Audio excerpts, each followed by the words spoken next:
Il y a quelques heures, je me suis rendu compte en faisant un petit peu de tri sur mes chaînes YouTube, réorganiser mes playlists et tout ça, que j'avais fait une vidéo book haul il y a un an, en février 2023. Je fais pas beaucoup de book haul, donc c'est pour ça que je crois que c'était le premier que j'avais fait, c'était sur mon ancienne chaîne. Mais entre temps, je l'ai rapatrié sur celle-ci quand j'ai créé celle-ci.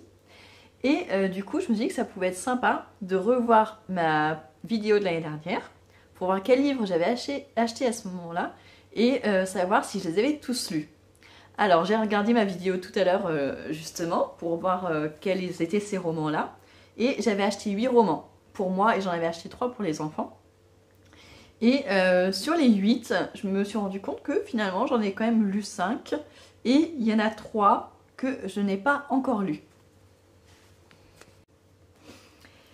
Et ce qui est marrant, c'est qu'en plus, les livres que j'ai lus sur ces 8, les 5 que j'ai lus, et ben en fait, ça n'a pas été des grandes réussites en plus. Donc je vais vous dire ce qu'il y avait dans cette liste, où je peux même vous mettre la vidéo d'origine, je vous la mettrai dans le petit i, je ne sais plus de quel côté.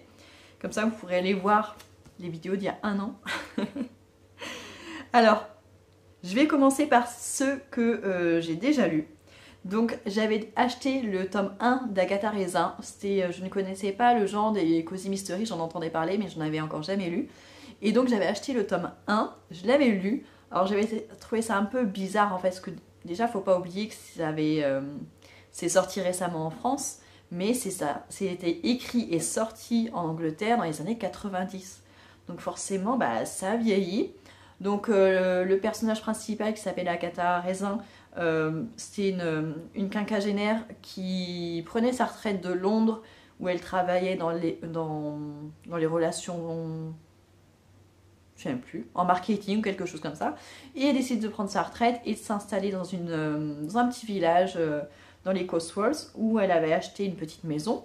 Et en s'installant dans ce petit village, finalement, elle s'ennuyait. Et il y a eu un meurtre et elle s'est mise à enquêter et à résoudre le meurtre. Voilà, un petit peu la Miss Marple. Et voilà, ce roman avait été sympa, c'était plutôt gai, c'était des paysans. Mais voilà, j'étais vraiment pas fan du style. Mais voilà, je vais quand même passer un bon moment. Entre temps, j'en ai lu quelques-uns de plus d'Agatha Raisin. Mais je les préfère en audio parce que quand je les lis, vraiment, je m'ennuie. En revanche, quand je les écoute en audio, c'est pour me distraire, enfin pour m'accompagner quand je fais autre chose, par exemple du ménage ou aller à l'école, enfin revenir de l'école à pied le matin quand j'ai emmené les enfants et tout ça. Donc ça passe très bien en audio, mais la lecture, je m'en suis lassée. Ensuite, j'avais acheté On regrettera plus tard d'Agnès Ledig. Alors ça, je me souviens l'avoir lu et j'avais pas spécial, enfin j'avais passé un moment de lecture, mais sans plus. Dans mon souvenir, c'était une femme qui était institutrice, qui vivait à la campagne, elle était célibataire, sans enfant. Et un soir d'orage, un inconnu était venu frapper à sa porte. C'était un homme qui était veuf, qui vivait avec sa petite fille sur la route en permanence. Et voilà, c'était une lecture que j'avais pas beaucoup aimée, parce que j'avais pas trouvé ça très réaliste. Mais ça avait été quand même une lecture sympa, mais sans plus.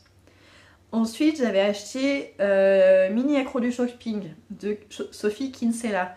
Normalement, si vous suivez ma chaîne depuis quelques mois, vous savez, vous connaissez mon avis. Je l'ai lu il n'y a pas très longtemps, je sais pas, peut-être septembre, octobre ou novembre.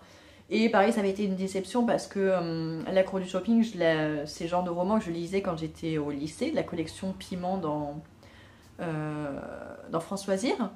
Et pour le coup, c'est là que je me rends compte que j'ai vieilli, que voilà, j'ai mûri et que je n'ai plus les mêmes envies, les mêmes attentes des romans aujourd'hui. Et donc pareil, ça avait été une déception. C'était plutôt drôle, mais j'accroche plus trop à cet humour-là. J'avais aussi acheté à l'époque Le procès de la momie de Christian Jacques. Pareil, c'est un auteur dont on entendait beaucoup parler déjà quand j'étais ado. J'avais une de mes amies qui était passionnée d'Égypte et qui lisait tous ses romans. Et j'avais trouvé ça un peu bof. Mais bon, après, faut se remettre dans le contexte. En fait, ça se passait en Angleterre au 18e ou 19e siècle, je sais plus, et du coup, bah voilà, c'est pas toujours évident de se plonger dans ces univers-là qui sont un pays étranger et en plus dans une époque qu'on connaît pas forcément très bien. Mais voilà, je l'avais lu quand même. Et j'avais aussi acheté L'échappée belle d'Anna Gavalda. Anne Gavalda ou Anna Gavalda? Je sais plus. Je l'ai lu cet été, c'est un roman très court que je n'avais pas aimé. J'avais trouvé qu'il y avait trop de préjugés. Et en plus, ce qui m'avait énervé le plus, c'était que le résumé était faux par rapport à ce que je lisais dans le texte. Normalement, c'était pas censé se passer en Touraine. Et en fait, quand on lisait le roman, ça se passait plutôt dans la Creuse ou dans la Vienne, je sais plus. Mais en tout cas, moi qui connais bien la région, ça m'avait agacée parce que bah, c'est quand même pas compliqué de faire un résumé qui colle à l'histoire. Donc ça m'avait agacée, surtout sur un livre court. Donc voilà, je me suis dit que Anna Gavalda, je lirai plus. Donc voilà, sur les 5 livres que j'ai lus, ça n'a pas été des réussites. Et les 3 que je n'ai pas encore lus, les voilà. Vous en connaissez un que j'avais mis dans ma pioche à lire de février. C'était J'avais 12 ans de Nathalie Schweighofer, qui est un témoignage. Bah, comme je vous l'ai dit, c'est une histoire vraie et c'est quelque chose de difficile à lire, donc j'aimerais le lire, mais pour l'instant je ne m'en sens pas la force, donc voilà pourquoi il est encore là. Ensuite, j'ai lu le journal d'Anne Frank, que beaucoup ont lu à l'école, mais moi je ne l'ai jamais lu à l'école. Et bah pareil, j'aimerais le lire parce que c'est un livre qui est important, mais pareil, je n'arrive pas à me plonger dedans. Donc voilà pourquoi il est encore là. Et enfin, le 3e que je n'ai pas encore lu, c'est Mary Higgins Clark. Ne pleure pas ma belle. Donc bah là, c'est un thriller, mais je crois que le fait que ce soit un très très vieux livre, vous voyez, c'est les vieilles éditions, les pages sont jaunies et tout ça, je pense que ça m'a pas beaucoup encouragée.